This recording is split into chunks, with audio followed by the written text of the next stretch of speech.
1989, o Brasil ia ter a primeira eleição direta depois de 29 anos, 30 anos para a presidência da República. O povo estava desabituado de eleição, né? Principalmente para presidente da República. E o que o povo queria? O povo estava atrás de uma coisa nova. Mesmo dentro da política, para quem era politizado, estava uma coisa difícil de se encontrar um candidato que satisfizesse as diversas hipóteses. Por quê? Porque nós estávamos distorcidos da política, não estava formando política, não tinha diretório acadêmico, não funcionava, o partido político funcionava sob cabresto. Então não, é difícil a formação de novos políticos. Uma turma reunida, se não me engano houve um jantar em Tóquio e tal, vamos criar um candidato. E descobriram, na pessoa do Fernando Collor de Mello, uma pessoa, um neoliberal, tido como neoliberal, e altamente midiático, que foi preparado para ser o candidato, para confrontar com, por exemplo, o Lula, que já vinha com uma bagagem de PT, de proteção ao trabalhador, etc, etc, etc. Tem candidato que é bom de urna, e tem candidato que é bom de política. Né? E como que o Fernando Collor se apresentava diante da mídia? Era o novo, né? Aí quando ele já candidato, a mídia já tinha lançado ele, etc, etc, o que ele começou a estudar? Entra os assessoramentos, né? Então ele começou a dizer que ele seria o caçador de Marajá, que ele eu prendo, eu mato, eu vou fazer, vou acontecer. Já no âmbito mais sério da coisa, no debate mais sério, ele dizia que para combater a inflação, que a gente vinha cansado do sistema inflacionário, que ele tinha somente um tiro para dar. E ele pensava, ele chegou a bolar isso, mas não funcionou no primeiro momento, que era a compactação dos ministérios. O Brasil teria 5 superministérios, né? E esses 5 superministérios coordenaria a ação dos outros ministérios, etc, etc. Vence uma eleição que é duvidosa, porque ele venceu com menos de 10% frente ao segundo turno, sobre o Lula. E houve um contexto aí que é altamente discutível, que foi a história que ele aparece no último momento, no último dia, no último debate, fazendo parte dessa área midiática que cuidava da campanha dele. Apareceu com a história de uma filha do Lula, e aí entra o conservadorismo brasileiro, afetou. Né? Eles enxergaram isso, ele soltou essa bomba na mídia, na véspera, que foi a história da filha do Lula, né? A Lurian. E isso, ele foi minando esses percentuais e ele acabou vencendo a eleição. Aí vem a história da posse. A posse, que aí ele surge com a Zélia Cardoso de Mello, a Zélia Cardoso de Mello como a mulher forte, né, que não era nem muito conhecida na época, da área financeira.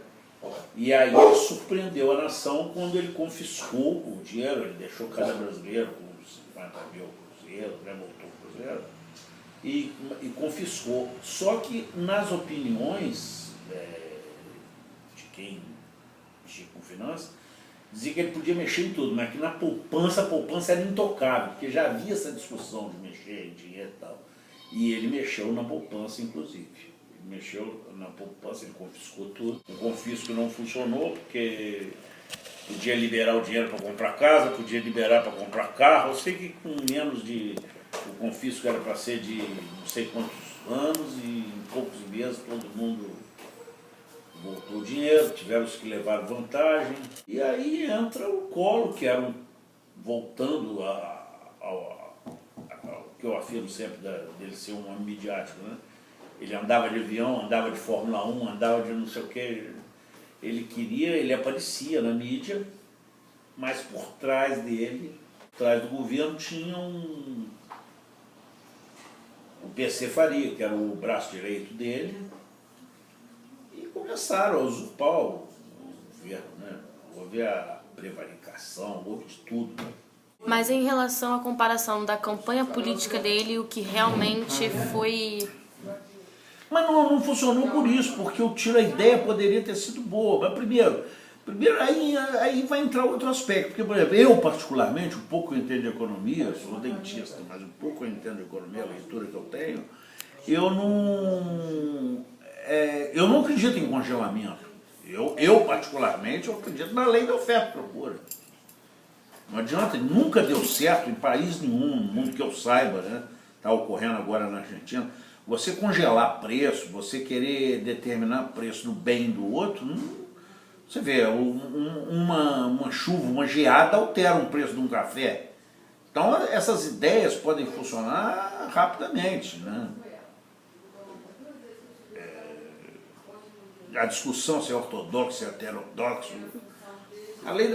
Não tem como você contrariar a lei da oferta e procura. Esse é um dos motivos que eu particularmente acho que não dá certo.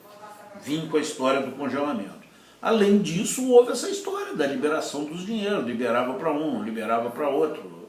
Se você ia comprar uma casa, liberava. Um carro, liberava. Acabou com o dinheiro. E ele, a verdade é que ele perdeu a rédea do próprio plano. Ele disse que ele estava diante de uma fera que ele só tinha um tiro e ele errou o tiro.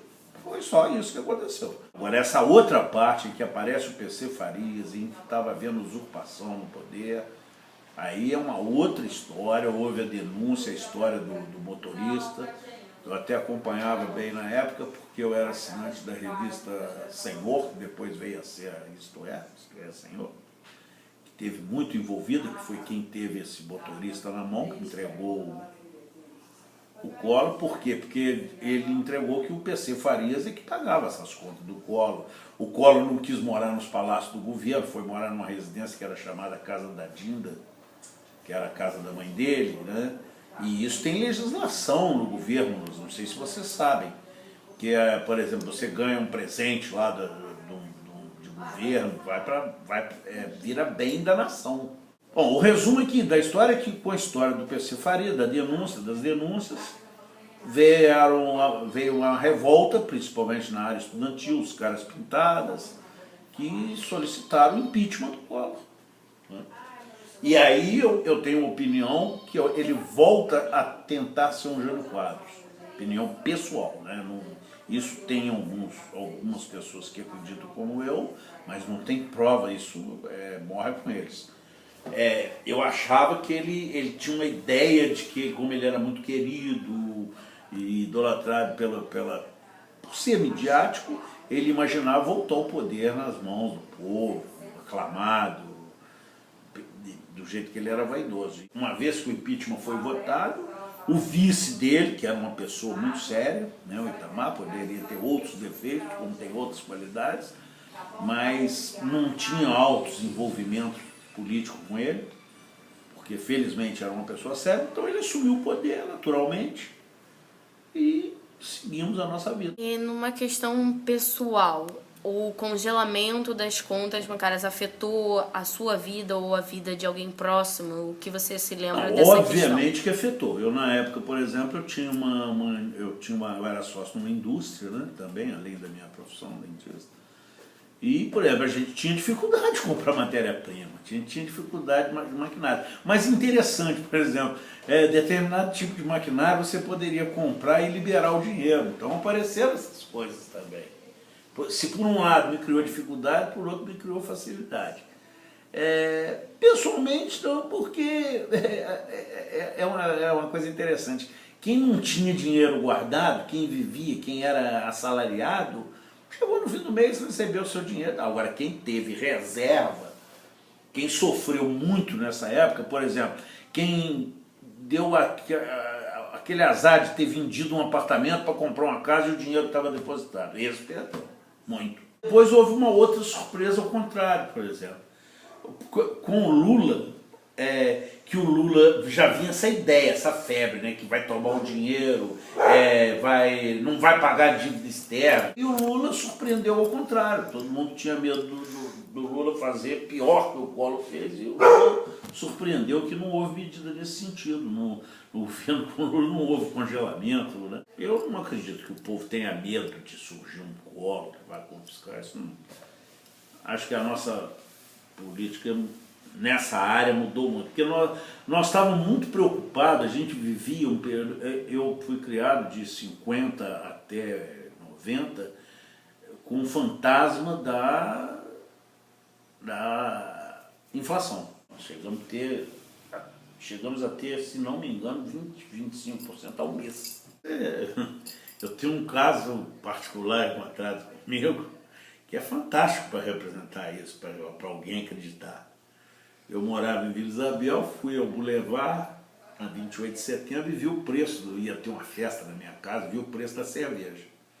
Como eu à tarde fui a Barra, fui ao Carrefour, cheguei lá, vi o preço, falei para minha mulher, não, lá perto, lá no Boulevard está mais barato. Quando eu voltei no Boulevard, já estava muito mais caro. Quer dizer, o preço no mesmo dia, de manhã eu tinha um preço no Boulevard, 4 horas depois tinha um preço no Carrefour, quando eu cheguei à tarde no Boulevard, da 28, o preço da tarde. Então, tinha uma maquinazinha altamente representativa, né, de preço, tinha funcionário que ficava o dia inteiro com aquela máquina. Isso vocês precisavam conhecer e ver uma filmagem para vocês acreditarem. Tinha uma mercadoria que ficava na prateleira com 8, 10 etiquetas de preço, assim, todo dia ia subindo aquelas etiquetinhas de preço de supermercado. Pensar em código de barra hoje, igual a mercadoria passa no caixa, leitura eletrônica, não haveria a menor possibilidade. Não haveria. Se de manhã tinha um preço. Tem um outro episódio que eu quis comprar uma máquina lavar e não quis fazer financiamento, né? Eu gostava de pagar à vista. Eu juntava o dinheiro para comprar a máquina, quando eu ia comprar a máquina ela estava mais cara. E voltando à questão do impeachment, como que foi levado pela população, por você e as pessoas que você convivia? Não, basicamente todo mundo vestiu a camisa.